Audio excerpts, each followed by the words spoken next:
Hello and welcome to another episode of This Week in Goldmaking, presented by darkshorecapital. Today is July 5th, 2021. Alright, so we're going to get into what I was doing over the past week. Obviously, my focus has still been on the Burning Crusade, limited supply recipes, tailoring cooldowns, and interestingly enough, maximum level questing have been some sources of gold over the past week. It's actually pretty interesting how if you have saved any quests from leveling, they can actually be a pretty significant source of gold come max level. And obviously if you're level 70 with some decent gear, they're pretty easy to complete. I would highly recommend looking into completing all the quests you possibly could in the Burning Crusade for some fairly straightforward and easy gold. There's some other benefits that you get from doing that as well. Legendary materials have also been on the rise, of course, in retail with the new content that has come out. I've started to cash in some of my stock, and so far it's looking like it's a pretty good gold maker. We'll definitely be having more on that in the near future, what with the raids coming out shortly. And again, speaking of the raid, next week is when I'm going to start targeting unloading the raid consumables, in addition to the legendary materials that I've had stocked up. The consumable prices haven't shot up quite as much as the legendary materials just yet. I do suspect that once the raid is actually upon us, and people are actually doing the content, that we'll be seeing plenty of increase there. As for blockers, the price of the Burning Crusade cloth across both Netherweave and the cooldown cloths is kind of steadily declining, which is to be expected as we progress through the expansion. However, the cheaper prices just make it a little bit less of an attractive gold maker. Obviously, there's still plenty of profit to be had. It's just something that I am keeping an eye on because it's important to make sure you still have good profit margins. Just a quick update with the token this week. Actually, looks like our US and EU tokens are down quite a bit from the previous week. So June 28th, we recorded a US token price of 185,000 gold. And this week, it's down to 178,000 gold. So actually a pretty significant drop. That might be the biggest drop we've seen so far in the Shadowlands. On the EU side of things, last week on June 28th, we recorded a 275,000 gold price. And this week on July 5th, we're recording a 257,000 gold price. So yeah, it definitely seems like it's dropping. It's kind of interesting to see that price movement, what with the new patch just coming out, as well as, of course, the Burning Crusade still being upon us. I have the pricing chart for last week for Activision Blizzard stock. Looks like Friday's closing price was around $94.27. A few pieces of news I wanted to go over. So, with 9.1 obviously being released, the item level 230 BOE crafted gear is now available by way of the new crafter's mark, which is of course reputation gated. I think at this point, just about every server should have people on it who are crafting those 230 pieces. So there you go. Be aware of that. It's definitely going to affect the markets of crafted gear. And on that note, very good news. Trade Skill Master 4.11 is now released for everyone. It's out of beta and available to the masses. So if you are interested in maximizing your crafting potential using the crafter's marks and other optional materials available in the Shadowlands, you'll definitely want to update your Trade Skill Master because it now has support for all of those lovely, lovely things. In Burning Crusade Classic news, they were demoing, testing out Same Faction Battlegrounds over the weekend. This isn't really so much of a gold making thing, but I did just want to give my opinion on this briefly. Obviously, there's been quite a bit of uproar if you've paid any attention to the quote-unquote community of Classic, specifically around the Reddit threads. People seem to think that the sky is falling with this. There was a popular streamer by the name of Venruki, who also plays a mage, good man, who really kind of had the best take on this, in that everyone just gets to play the game now. If you weren't aware, there was a big issue with the Burning Crusade Classic in that a majority of players are on the Horde side. And the result of that was that Horde were having to wait upwards of an hour to get into one battleground, versus the Alliance, who pretty much had instantaneous queues. As far as I'm concerned, we're all playing this game for the nostalgia's sake, and just letting people play the game and actually have fun in Battlegrounds seems like a great change. That's really all there is to it. We'll see how things progress. Obviously, some people are saying this could be a slippery slope that could lead to the ruining of Classic, but it's hard for me to see that. All right. And then lastly, another bit of 9.1 news. So the plus 20 Mythic Plus teleports are now available in-game. If you don't know, during the 9.1 season, if you complete a Mythic dungeon at a plus 20 or above level in time, you will be rewarded with an achievement, which grants you a spell that will teleport you to that dungeon. Very cool addition. I'm definitely a big fan of this, and I will probably be going for as many of these as I possibly can myself. Interesting gold making aside on this. I did a little bit of digging in some of the gold boosting discords that I am part of, and it looks like the current going rate, effectively the going rate to get these teleports, is 1 million gold per key. The boosting services are charging, 1 million gold for a timed plus 20, which is a very hefty sum for a boost. That price will likely decrease quite significantly over the course of 9.1, especially given that many people will have much more access to gear, thereby making the number of people capable of doing this boost much higher, and the success rate much higher as well. So we'll definitely be keeping track of that number, because I think that that's a very interesting thing to keep track of. And while I don't think I would ever consider paying for it myself, it is a good pulse to have on sort of the boosting community and the gold that is kind of sloshing around in those circles.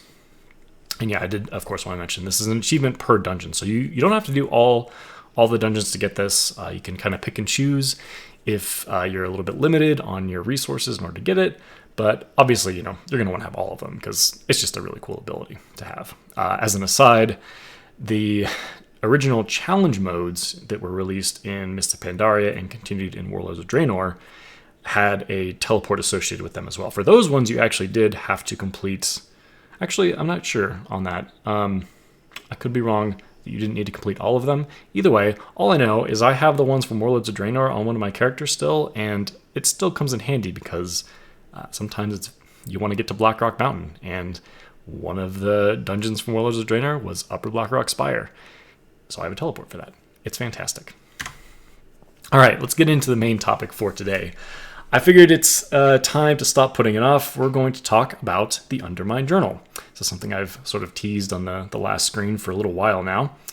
So what is the Undermine Journal? It is a website which provides pricing data for World of Warcraft, to put it simply. But it is also much, much more than that. So first things first, you can use the Undermine Journal to check the price of things.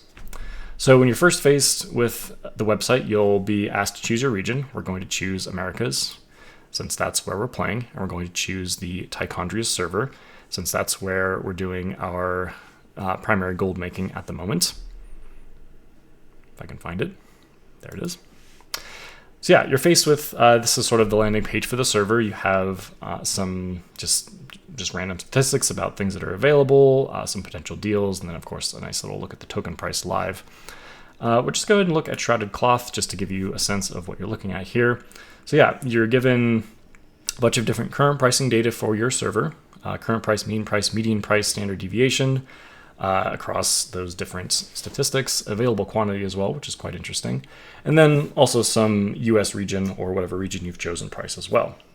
This can be very useful if you're just looking up, what's the price of a thing right now. There's also a myriad of graphs that show you these various pieces of data over time. And so that's it for the basics. I also wanted to talk about the possible deals section of the Undermine Journal. So this is a special link that you'll find over on the right of the landing screen for your server. It's the first one. It's called Deals. And what it gives you is a few different categories that they've sort of selected to be somewhat curated on the Undermine Journal of things that might be supremely undervalued. So for example, here, this first section is the category dropped rare and epic armor / weapons. So this is pretty much mostly just going to be transmog stuff. You can see there's some Darkmoon cards in here as well. Obviously this stuff is all generated algorithmically, so there's no guarantee it's all going to be transmog or all going to be trinkets or anything. But the way this is useful is you can see a current price of what the price this auction was listed at last time the Undermine Journal scanned all the auction houses, and then what its mean price is on the server and its regional price across all of the US. So you can get a sense of if this is actually undervalued or not. Usually these ones are because they obviously look for pretty big disparities. Now, the really cool thing that you can do with this is click this little TSM button here on the upper right, and it'll give you a automatically highlighted string of item IDs that you can then copy and paste directly into TradeSkill Master's Auction House Browse screen. And by pasting that in and pressing enter, you will then be presented with an auction house search of all those items, which obviously is super handy because this is sort of what we're all used to looking at anyway when it comes to buying and selling things. So yeah, as you can see here, this male chest, or sorry, it's a male waist, is allegedly at a 0%, 23 gold for this thing, and it allegedly sells for 36,000 gold. So I'm gonna go and buy this up. It's, it might not sell, it might not look all that great, and this might just be low because of the indestructible that's on there, but you never know, it might sell. I'm gonna buy it out, 23 gold, that's pretty cheap. And then yeah, you can just go through all the different sections and find excellent deals. I've made plenty of gold by doing this using the Undermine Journal. If you're operating across multiple servers, this is also an excellent way to sort of quickly look for possible things to flip across multiple servers that you're operating on. All right, the next thing on the Undermine Journal that I wanted to talk about is a bit of a market overview by profession. So over on this right section, you'll see there's all these different professions listed out: blacksmithing, tailoring, herbalism, cooking, etc., etc. We're going to go ahead and click on the herbalism one, and what we're met with here is, again, different sections grouped usually by expansion of just all the materials that are utilized in that profession. So for herbalism, of course, we have the Shadowlands herbs, nightshade, widow bloom, etc., etc. And then, yeah, just a breakdown of what the price is. So this can be handy if, for example, you are a farmer and you're trying to figure out, what do I want to go farm today? Do I want to farm widow bloom? Do I want to find Virgil's Touch? Oh, well, how's the price looking on these at the moment? Well, okay, based on that, I'm going to go to this zone instead of this zone because the price is a little bit better here. So it's a nice way to get an overview of the market in case that's something that matters to you. It also is nice, it shows the available quantities here. That can, of course, be useful if you're wanting to maybe target a material that's in a bit of a higher demand, given there's a lower supply. Another thing that they've added here actually very recently is a server comparison. So you'll notice here there's a selection up at the top that you can compare with. So we're actually going to go ahead and select Area 52 since that's another server that I currently play on. And what this is most useful for, in my book, is determining if there's anything worthwhile buying up on one server when you're transferring from that server to another one. Now, I do know of individual gold makers who have made their entire gold making strategy doing this kind of crazy cross-server arbitrage where they will buy up as much materials on one server and then transfer characters deliberately to make a profit by selling those items on the server they're going to. That's a bit much for me. It's a lot to manage, a lot of inventory, a lot of logistics, which, I can definitely see the appeal in doing that. But this would be a fantastic tool for trying to figure that out. And they've even color-coded things over here. So it's not labeled, but from what I've been able to determine, the numbers and the colors here correspond to percentages. So basically this is saying that on Tichondrius, the server we're basing this off of, the price is 104% of the price on Area 52. Then of course we can see the price for Nightshade is 34 gold on Tichondrius, and it's 32 gold on Area 52. That all matches up. It's yellow, which, kind of corresponds to sort of the TSM colors. Yellow is like, there's money to be had, but it's not amazing. Down here at Virgil's Touch, we've got a 70%, and that's colored green, so that's, maybe a little bit more desirable. Then if, we look down here under the ground Shadowlands herbs category as well, there's even a couple blues that are under 50%. I don't know if there's enough demand to really make these worthwhile, but it's definitely a cool little feature they've added to the Undermine Journal. All right, then of course, there's a couple more things on the individual items that we'll talk about, the historical data that's available, which we alluded to slightly earlier, and then pricing and quantity heat maps. So let's go ahead and actually take a look at Nightshade to get some examples. So obviously there's a bunch of different graphs here where you can see historical data. This daily snapshot is, I believe, an hour by hour, or perhaps maybe it's every 30 minutes or so. It looks like it's about every hour. So if you want to see a very granular short-term breakdown of price over time, that's available. You've got daily summaries, which can go back, as far as the materials have been available for. Obviously, for some other materials that have been around for more than just one expansion, these will go back for as long as they have data for. And then lastly, something that might be interesting. I don't find this terribly useful since I don't try to min-max this too much, but there are both pricing and quantity heat maps. Now what this is, if you are not viewing the video, is a breakdown. It's basically a big grid of day on the y-axis and time on the x-axis. And it gives you the average price on any given day and any given time. And then the quantity one, of course, is how many of that item is currently posted on the auction house at any given day and time. You can use this information to figure out, okay, when is the price usually the highest? Or when is the price usually the lowest if you're looking to buy? Same thing with quantity. If supply and demand is something that affects your market, this can be also very useful for trying to determine when the most things are posted, when the fewest things are posted. I have actually used this information in the past to give recommendation to friends who are asking like, hey, I'm just trying to buy my legendary base and I really care about min-maxing my gold here. So when would be the best time to look to buy it? I'm like, all right, pull up the heat map for the legendary base that you got. And yeah, the lighter colors down here looks like it's Saturday at 7 a.m. or whatever it is. So yeah, if that's something that you want to try to get in a little bit of day trading action and really eke out a little bit more value, this can be an excellent tool for you on the Undermine Journal. So there you have it. That's sort of the overview of what usefulness you can get out of the Undermine Journal. I highly recommend checking it out and using it as much as possible to give yourself an edge when it comes to making gold. No big changes on the Bullish and Bearish screen today. Obviously, the two big things are Shadowlands legendary materials and raid consumables. Those are still very much going to be on the forefront of everyone's minds. Lots of turnover with people crafting legendary, selling their materials they've stockpiled, and then, of course, getting ready for raid consumables with the release of the raid and on heroic and mythic version in the coming weeks. Yep. Nothing else to say really there. No changes other than just really wanting to emphasize those two things. Okay, then we'll go into a few questions. So, first question. Why are people selling legendary bases at a loss? It's an interesting question, and you can actually replace legendary bases here with just about anything that's especially crafted gear. This is definitely a question directed at things that have been crafted. Because if you pull up Trade Skill Master on your profession window and see that, this legendary base is actually not crafting for a profit right now. Now, chances are the prices that are being used to calculate that number are based on what's currently on the auction house. And the legendary basis is actually a really great example here because right now the materials on the auction house for legendary bases are very, very high relative to what they were 3 or 4 months ago.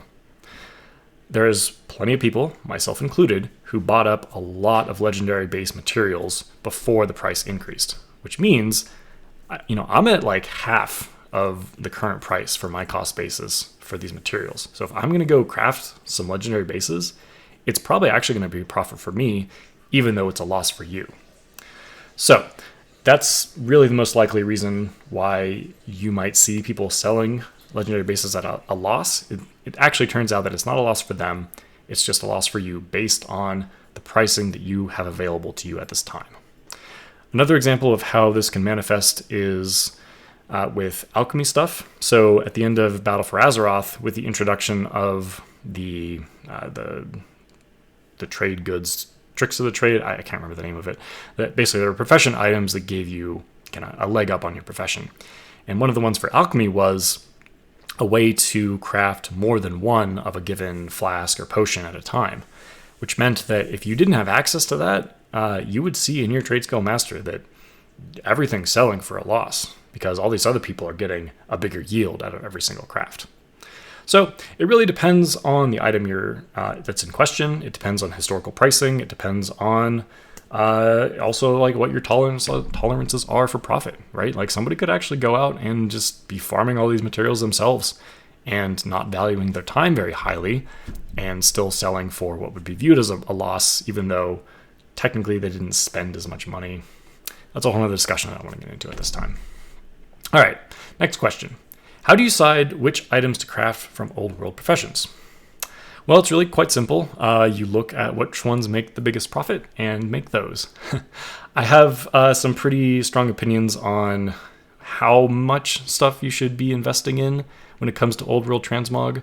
I'm sort of the opinion that my bag space and time spent relisting auctions is very valuable. So I try to target only the biggest sellers. And by biggest sellers, I mean the biggest profit. So I effectively give myself around 140 slots for old world transmog, and I just try to fill those with the ones with the biggest profit margins. There's an excellent website that you can use to look up your character, what recipes they have, and then based on what's shown there, you can go see what you should maybe be targeting for farming if you're trying to go farm things from drops or reputations, etc., etc. I'll have a link to that, of course, in the show description. We've talked about it many times before, and I always love an opportunity to bring it back up because it's one of my favorite things to look at. And then lastly, ideas for a solo gold farm for a beginner. So normally I don't love these sort of super generic questions, but I actually have a pretty good answer to this one at the moment. So historically, the mission table, garrison table, whatever you want to call it, the in-game Farmville simulator, as you might call it, has been an excellent source of gold in World of Warcraft. And while the days of literally just getting oodles and oodles of gold out of the garrison mission table are gone, there's always something that you can benefit from in these mission tables. So my recommendation for a solo gold farm for a beginner is to simply get your mission table leveled up. Get all your followers, get all your mission table upgrades from the Sanctum, and then upgrade your Sanctum as much as possible so that you're getting large amounts of anima coming in from the missions. You'll reach a point where doing the missions will actually net you positive amounts of the resource, and then at that point, you can pretty much just do them for free without even having to go around doing world quests or whatever you do for anima. So there you go. This is a good investment because it'll be useful for the entirety of the expansion. There's augment runes that come out of it. There's all kinds of stuff. There's always something you can make gold on with the mission table. All right, that's going to wrap it up for today and for this week. Hope you all enjoyed the episode. I certainly had a good time making it. Glad we finally got to look at the Undermine Journal and how to use it. Again, my name is Andrew, here for Darkshore Capital. If you do not follow the channel or subscribe to the podcast or wherever you're listening or watching this, make sure to give it a follow, give it a like, give it a whatever it is that you're going to do on the platform of your choosing. If you'd like to reach out and have some discussion about gold making, the YouTube comments is a great place. You can also find me on Twitter. My handle is @darkshorecap. If you prefer a more private setting, you can always send me an email. That address is darkshorecapital@gmail.com. Thank you ever so much. Have a wonderful week in gold making, and we'll see you next time.